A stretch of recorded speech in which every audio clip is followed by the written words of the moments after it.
Pozdrav ljudi, danas ćemo pričati o mladom Tex Willeru. To je serijal koji je originalno nastao u ideji Bozzellija kao retelling prošlosti Tex Willera, odnosno od samog početka njegove karijere, i kod nas je izašlo nekoliko formata, pa ćemo pre svega pričati o tome. Prvi originalni format u kome ovaj serijal izlazio su ove velike knjige Libelusa, koje, kao što vidite, su prilično masivne. Ukupno je izašlo 3 ovakve knjige. U principu svaka knjiga je jedna priča i to otprilike izgleda ovako unutra. To je veliki format u boji, stvarno jedno prelepo izdanje i stvarno je prelepi način se ovaj serijal pročita. Nažalost, ovakvih i Italijani i Libelus je stao s ovim serijalom, tako da imamo samo prvih nekoliko knjiga i to je to. Osim toga, idemo po veličini. Sljedeći koji je objavio nešto od ovoga je Veseli četvrtak u Lunom Magnus stripu. To je u principu u broju 1 i u broju 5 dve cele priče mladog Tex Willera. U principu svi znamo kako LMS izgleda, to je veliki format, drastično veći od klasičnog Bonellija, i to izgleda otprilike ovako. Osim toga, imamo i mladog Tex Willera u izdanju Libelusa.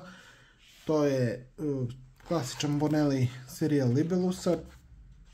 Znači, ono što smo navikli od njih, naslovnice u boji, sve ostalo crno-belo, mali Bonelli format, klasika.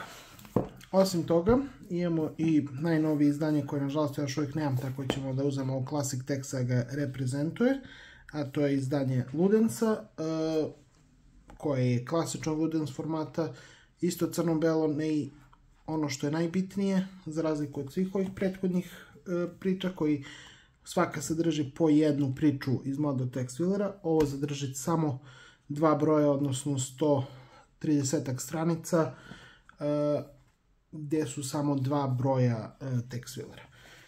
Kao što možete vidjeti, prva knjiga, odnosno prva priča sadrži 4 broja, što znači da će trebati 2 ove Ludens sveske da pokriju prvu priču mladog Tex Willera.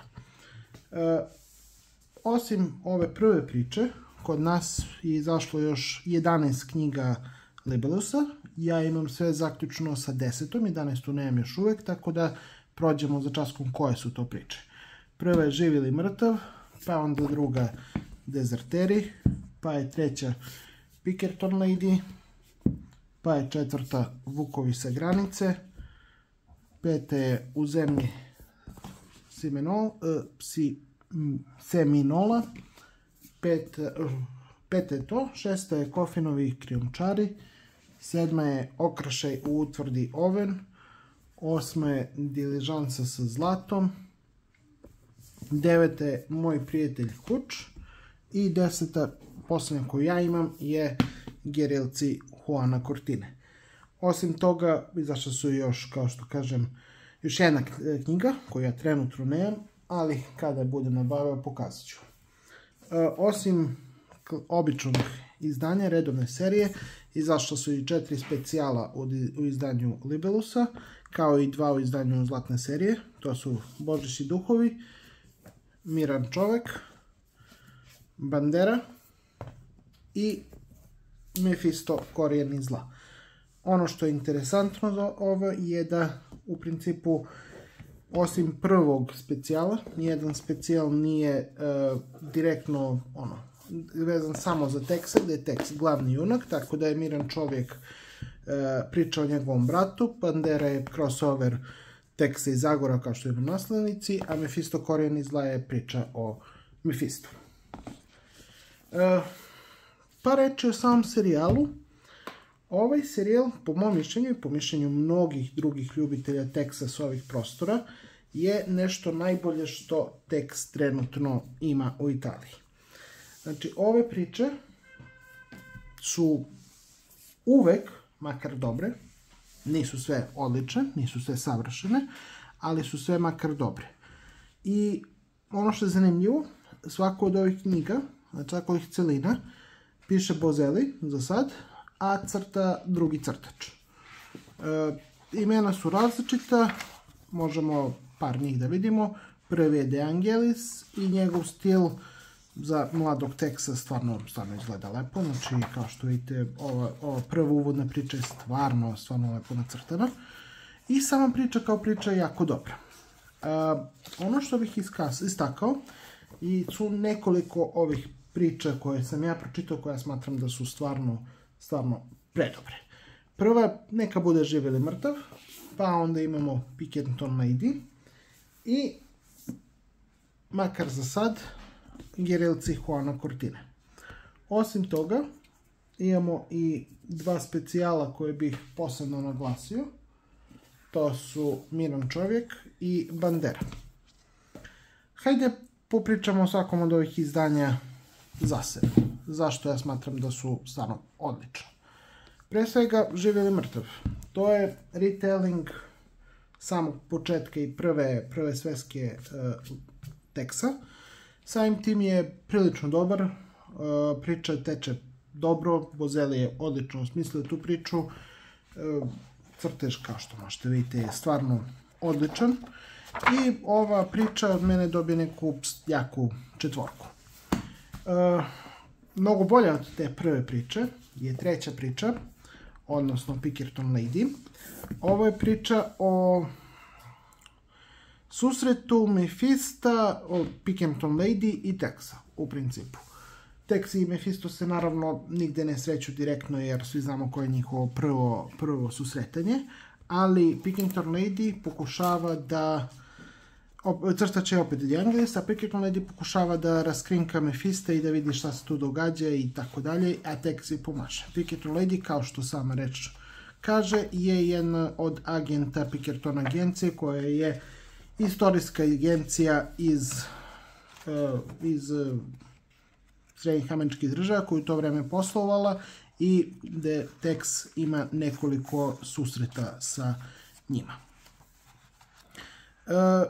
U principu ova priča je stvarno predobra, znači mislim da je dinamika između Texa i Pinkerton Lady stvarno fenomenalna i da ova priča ima stvarno neke nenormalno dobre momente, tako da ovo je jedna od iskreno najboljih priča u samom serijalu za sad i od mene dobija definitivno 5 od 5.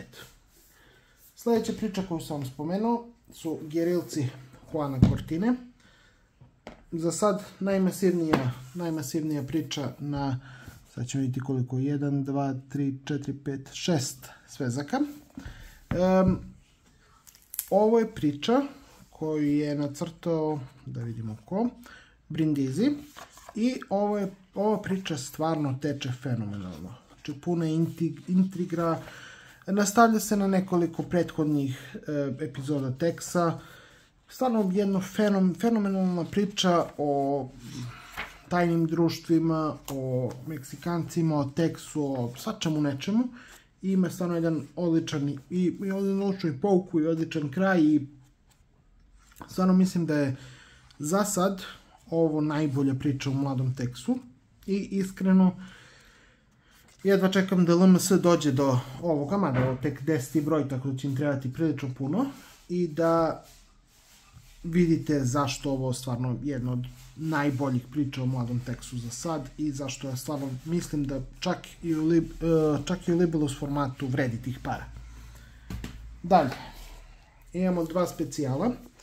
Prvi je Miran čovjek, priča o Samu Willeru, bratu Tex Willera, koja je fenomenalna. Napisao je Recchioni, nacrtao Andreucci i iskreno ovo je kako uraditi Texa bez Texa. Tex se pominje negdje na kraju na zadnjih 2-3 strane i stvarno jedna fenomenalna priča bez Texa koja, ne znam, ostavlja bez daha svakoga ko je pročitao i mislim da je odlična uvodna tačka za bilo koga ko hoće se upoznati sa Tex serijalom, ko dolazi iz Zagora, iz Dylan Doga i iz bilo koga toga od tih junaka. Stvarno mislim da fenomenalna jedna priča. Kratka priča, brzo se čita, postoji u zlatnoj seriji, Time Team je izuzetno lako nabavljiva i po mom mišljenju apsolutno najbolji specijal do sad i možda najbolji uradak Rekionija od Mater Morbi. Dalje, imamo posljednji strip koji hoću da vam pokažem za ovaj video, a to je Bandera. U principu šta je specijalno u ovom stripu? Samo to da je ovo crossover Zagore i Texa. Zagor je, kao što možete vidjeti i na samoj naslovnici, dosta stariji od Texa u ovom stripu.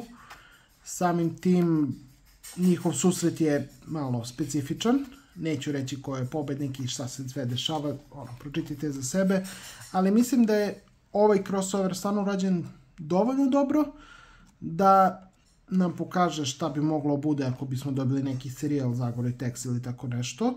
I mislim da će još neki specijal u naravnoj budućnosti biti posvećen ovom crossoveru, tako da iskreno mislim da su jako dobro posao uradili i mislim da Bandera zaslužuje visoku ocenu, ako ne čistu peticu, neka bude 4,5 od 5.